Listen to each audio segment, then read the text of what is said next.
Today we're going to discuss about functions in Python. So previous lectures we started with class, how to create class, and some basic information about class, all these things we discussed. So here we are starting with functions and how to create function, how to print the function contents, and how to delete the objects, how to delete the variables, how to deal with constructor init method in Python. All these things we're going to discuss in this today's video.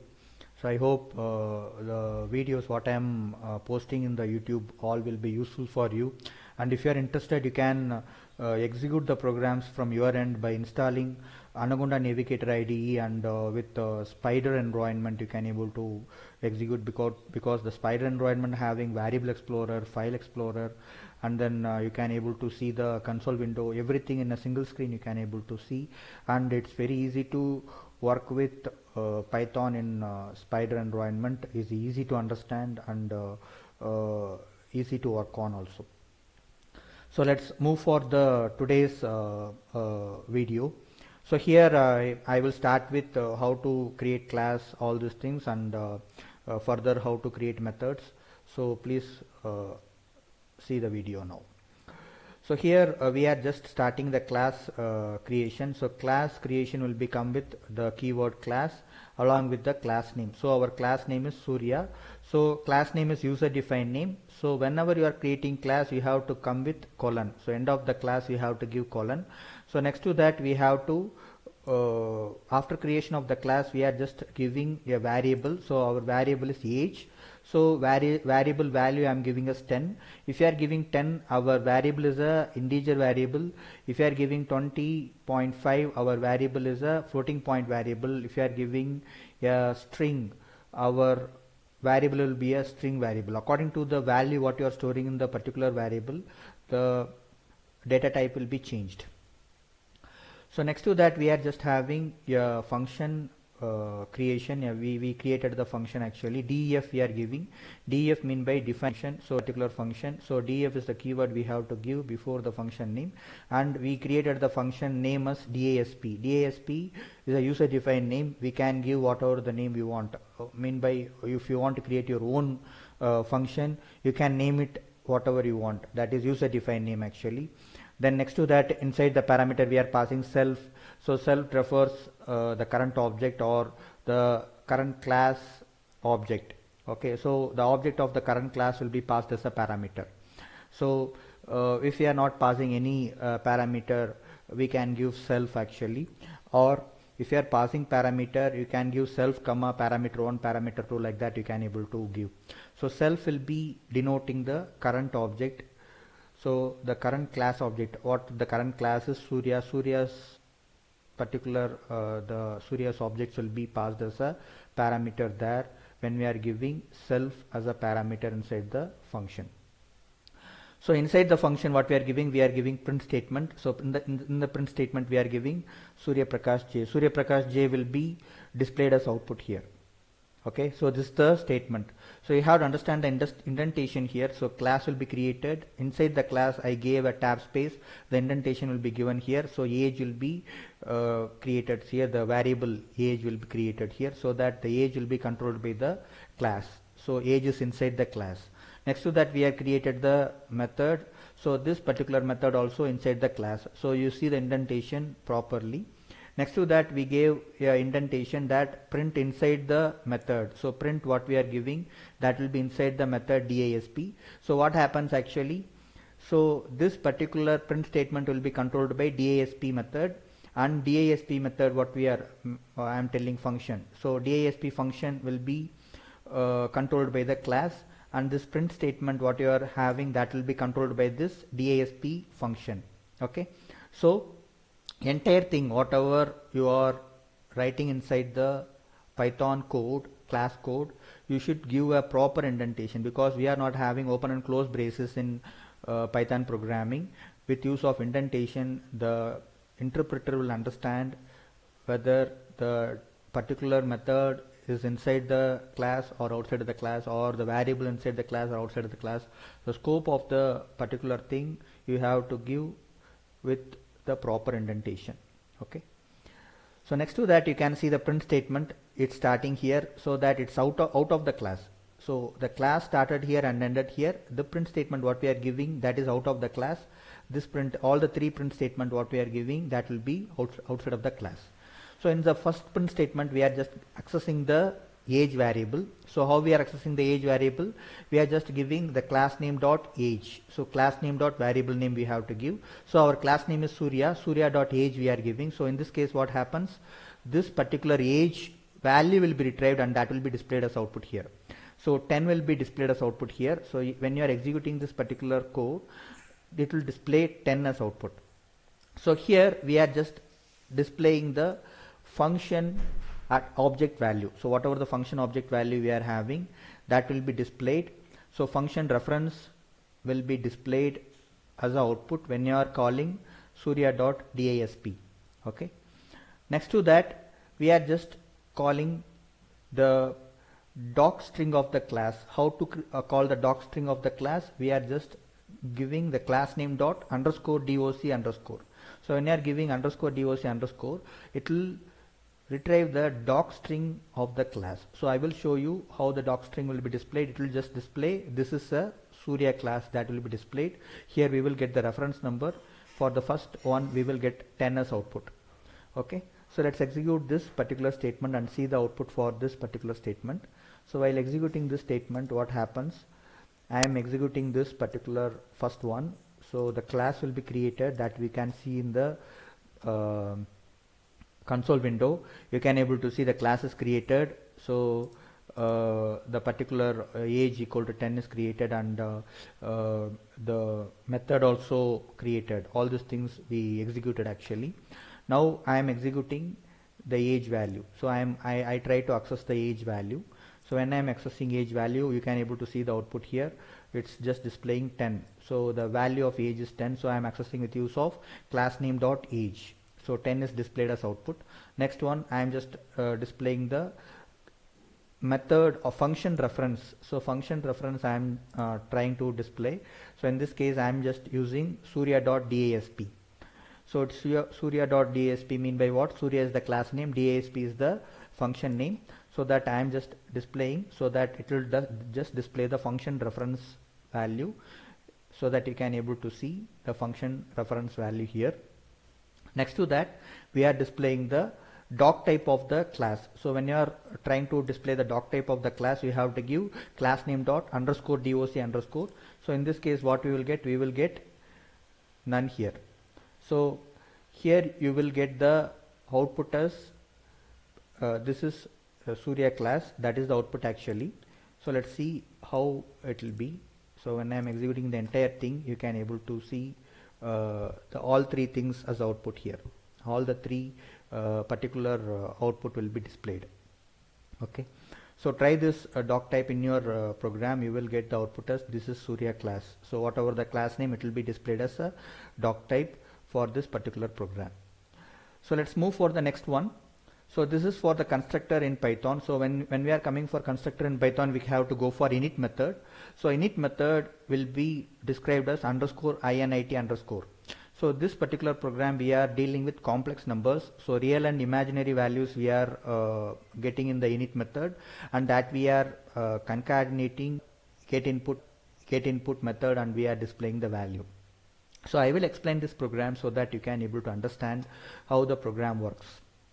So our class name is myComplexNum. myComplexNum is our class name, and we are creating init method with three parameters. Self is first parameter, and r is equal to 0 and I is equal to 1. I is equal to 0. So r mean by the real value, I mean by the imaginary value. These two numbers we are describing here. Next to that, whatever the value I am receiving in r, that I am storing in real. So whatever the value I am receiving in I, that I am storing in imag. That will mean by r will, the real value will be stored in real, and imaginary value will be stored in imag. Next to that, we are just using get input method. In the get input method, what we are just doing, we are just making self.real plus self.imaginary. So just we are concatenating the real value and imaginary value, and we are adding with j.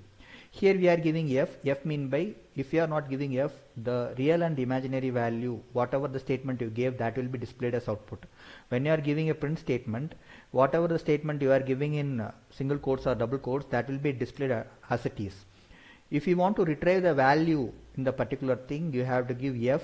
So f used to retrieve the value for the real and imaginary, and that will be displayed as output here. Okay, so let's execute. Before execution, I will explain this also. We are creating object for this particular class, my complex num. So what is my object? Num1 is my object. So num1 is equal to my complex num 121 comma 131. So these are the two parameter values we are passing to call this particular init method. Okay, so that I am telling this is a constructor. So in remaining programs, we will give the class name as a constructor name. Whatever the class name we are having, the same name will become as constructor name. But in Python programming, we are just using init method as a constructor, so that this particular class name I am using and passing the parameter, so that this particular statement will invoke the constructor. So how it will invoke? It will just go here, and R value will be taken as 121 and I value will be taken as 131. So that will be stored in real and imag. So real will holding 121 and imag will holding 131. Okay, now we are just calling the get input method. So get input method will just concatenate 121 plus 131j as output here. So let's execute this particular code and see the output. So you will get the idea how it's working. You can see the output here, 121 plus 131j we are getting as output. So how we are getting this? Because we are passing the parameters 121 and 131, that will be go and invoke the init method, and real and imaginary value will be updated. The same real and imaginary value we are concatenating with use of plus operator, and with use of that we are just giving f. So what is this f? F will reveal the values in real variable and imaginary variable, and that we are getting as 121 plus 131g. Okay, I hope you understand this particular thing. Let's move for the next one. So here what I am doing is I am creating the second object num2. See the difference. First object I am having two parameters. Second object num2 I am passing single parameter, that is to be 125. So in this case what happens? It will be update with real value. Imaginary value will not be updated. So real value will be 125. What is the imaginary value? We are not passing any imaginary value, so that it will be 0 only. So what we are having, if there is no value we are passing, it will take real value as 0 and imaginary value as 0. So here I am passing only for real value 125, the first parameter I am passing. So real value will be, R value will be updated with 125 and I value will not be updated because I am not passing any I value. The second value I am not passing, so that I value will be taken as 0, so that we are just having only one parameter that will be updated for real value. Then further what I am doing, I am just giving num2.attr. I am creating one new attribute. So in that attribute what I am doing, I am just storing the value as 1550. So I am just having real value, imaginary value is 0, and attribute value I am having, the attribute value is 1550. So in this case I am printing all the three values. One is num2 dot, with use of this object num2 dot real I am printing, num2 dot imaginary I am printing, num2 dot attr I am printing. So real what it will display, it will display 125 because we passed 125 as a parameter. imag what it will display, we are not passed any parameter for imaginary, so that it will display 0. For attribute attr what it will display, we updated with 1550, that will be displayed as output. So these three things we have to display now. Let's see the execution of this program. You can see the output. So 125 is the real value, 0 is the imaginary value, and attribute value is 1550. So these three values we are displaying as output here. Okay, now let's move for the next one. Here I plan to call the attr attribute value with use of num1 object. I created attr with use of num2 object only, but I plan to access with use of num1 object. This will not be accessed because attr is created with use of num2 object. num2 dot attr we created, and num1 doesn't know about attr. Okay, we are not having any reference of attr in num1 object. so that what it will display, it will show a error here. So what the error it will show, so ATTR is, you can able to see my complex num object has no attribute ATTR. So this is the attribute error it will show when you are trying to access ATTR with use of num1 object. So I hope you understand the difference between num1 object and num2 object and how to deal with complex numbers with use of num1 and num2. Okay, so let's move for deleting attributes. So deleting attributes, let's see. So here we are just creating num1 object by passing 122 on 323. So this will call the init method. So this particular statement will call the init method and num1 object is created actually. Now what we are doing, we are just deleting attribute imag in num1 object. So num1 object having imag attribute, imaginary value attribute, that we are deleting actually. After deleting this, we plan to call the getData method. So getData method will not be called because getData method having both real and imaginary value. Without imaginary value, the getData method will not be called, so that we will get a error message here. So in this statement, I am just using these two statements and just executing this. You can able to see the attribute error here. So my complex num and object has no attribute getData. So we deleted the imag attribute so that it's not possible to call delete getData method, get underscore getData method we are not able to call. And one more case, you have to use del keyword to delete the attributes, delete the method, and you can able to delete the object reference also. So next one, we are deleting the method. So